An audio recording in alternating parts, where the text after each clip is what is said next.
Okay, to this video, meron tayong release na Vespa S125 2024 model. SRP, 160,000 pesos. Pinakamababang down payment nito is 24,000.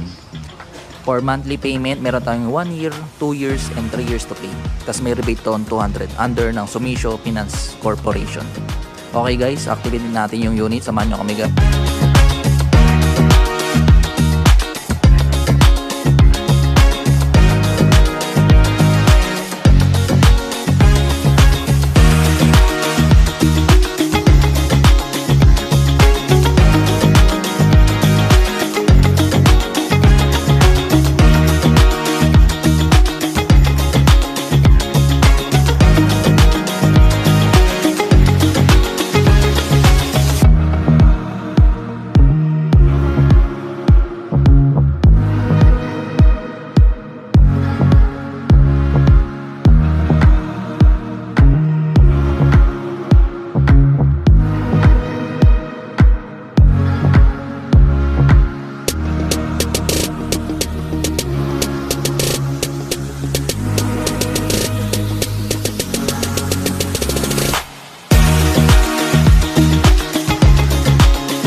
Headlight po lagi nakabukas po once na naka-on na po yung engine o yung motor.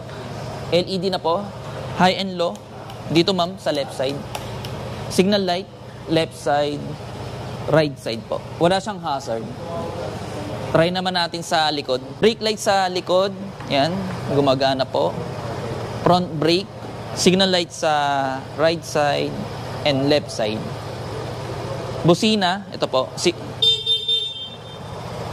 Pag off po, ito po. Tapos pag bubuksan po yung compartment, dito po. Sa left side. Tapos angat nyo po. Tapos dito nakikita, dito po nakalagay yung battery. Tapos fuel, gasoline niya. Ang capacity na nito is 7 liters. 95 octane na lang po ilagay nyo. Dito po yung tools.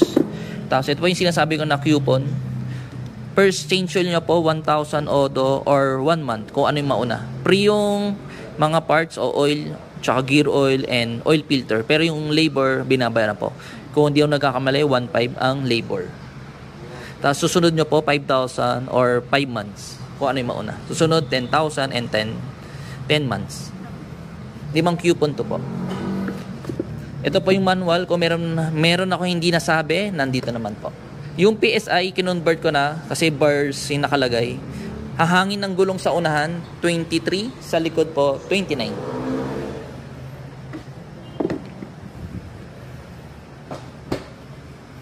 Tapos dito mami, sabitin to hook sa upuan. Tapos meron din dito po. Tapos, meron din po tong charger port. Dito po.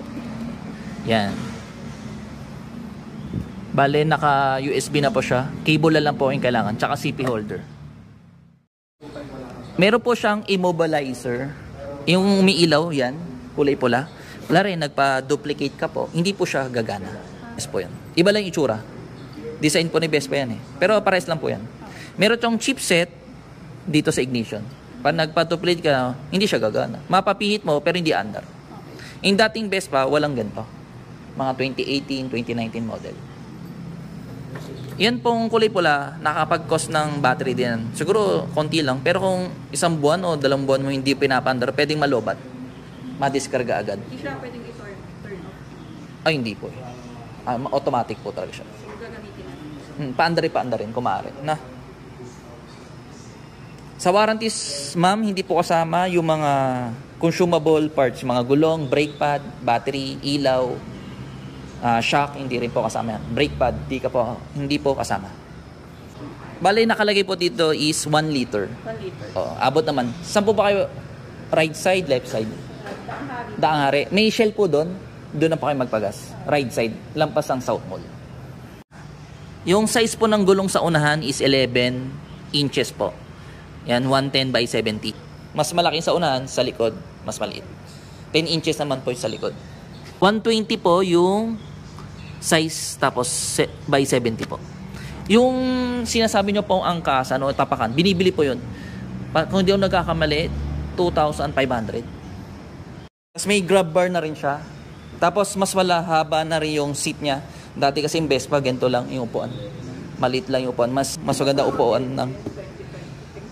Hindi, yung mga 2019. Oo, yun po. Maliit pa. Ay, ito po. 2024, kung di ako nagkakamali, o 2023. Depende sa production sa ibang bansa. Pero mas kilala siyang 2024. Ang seat height nito, 785 mm. May question ka pa, ma'am? Wala na. Tapos warranty po, 2 years, engine, tapos 20,000 kilometers. Kung ano po yung mas mauna, 20,000 or 2 years. For example, 1 year na, magwa 1 year pa lang, tapos naka 20,000 ka na, wala na pong warranty, tapos na po. May question ka pa, ma'am? Wala na po. Bali, wala tong ABS, ma'am, ah. Tapos, yung disc brake mo sa unahan lang po. Sa likod is drum brake. Okay, ma'am. Hintay lang natin yung resibo po. Okay, hanggang dito lang yung video ko. Hanggang sa muli. Maraming salamat sa mga sumusuporta. Ako si Kirby, Motovlog. See you soon. Peace out. I want you to stay here.